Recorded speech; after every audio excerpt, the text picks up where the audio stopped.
ngehlile mina uba ngibaphume ngibayise ezweni lamajebusi ezweni lomsundu nezinyosi. Nami ngilapha ngizothi nje awu angifithi uJehova athi angimdumisana. Ngimi lapha ngizophamisa loJehova okuthiwa mkhulu wesabela. Ngizophamisa loJehova wabonakalayo. Ethi ngambona uJehova esethempelini lakhe. Uthi nomuntu injongo yendwe yakhe yayigwesethempelini. Uthi ngambona esihlalo esihambe sokhozi. Uthi ngathi mangimbona yena uthi nomusi wagwesethempelini.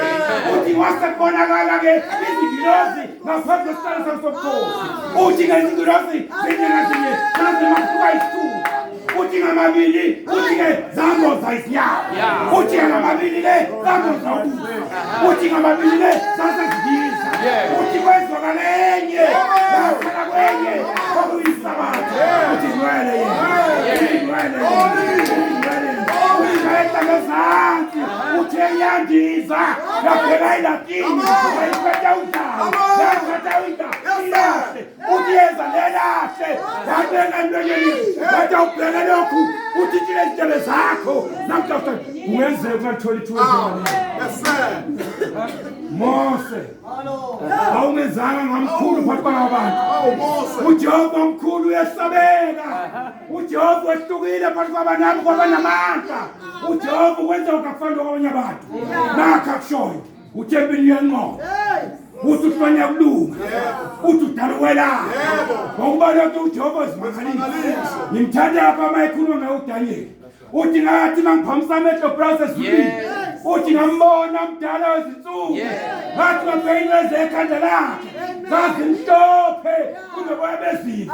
Uthi ngathi ngibheka amehlo akhe ayedangazela njengelami lomlilo. Uthi ngathi ngibabona imindeni nemindeni izikhulu nezikhulu zonke zamabantu zadumisa zathi mkhulu uyesabeka. Ubukhosi bakhe ungulaphakade nombuso wakhe ungezizukulwane.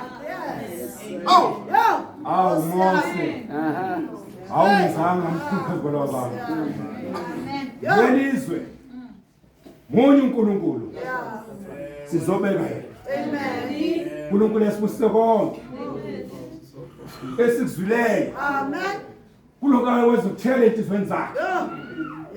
Yonke imisebenzi yenzeka lapha endlini. Ngiyamthanda ngesambulu sekugcina. Uchapter 3 wakho kuno verse 5. Kuzo zonke izinto Gauteng onqobayo yamembathisa izingubo ezimhlophe. Igama lakhe ngikuhlawule encwadini yobomi. Kepha zonke izimo ezibendleleni ungakhohlwa ukuthi onqobayo uyombathisa ingubo emhlophe. Igama lakhe liyolontsha encwadini yokuphila. Ayikuphunywa ayikufishwa ngoba wenze kahle kuzo zonke izimo. Umfundi verse 1 wakhona uthi lo muntu yonqobayo yakumenza ahlale kaThixo. Uthi ngiyamloba igama laThixo wami negama likamuzi kaThixo wami ngiyamloba phezu kwakhe. Uthi verse 21 wakhona uthi onqobayo uthi nakho ngiyokwenza kuye. Uthi ngiyokumenza kube sezohlala nami esihlalo sobukhosi njengoba nami ngeza ngazohlala uThixo esihlalo sobukhosi. Konke lokhu Moses awungenzanga mkhulu phakathi kwabantu. Lokhu umsebenzi wethu emihla ngemihla. Sifuna ukuveza ukuhlobela kaNkulunkulu ukuthi mkhulu kangani lebandleni, mkhulu kangani emakhaya ethu, mkhulu kangani lapha sihamba khona.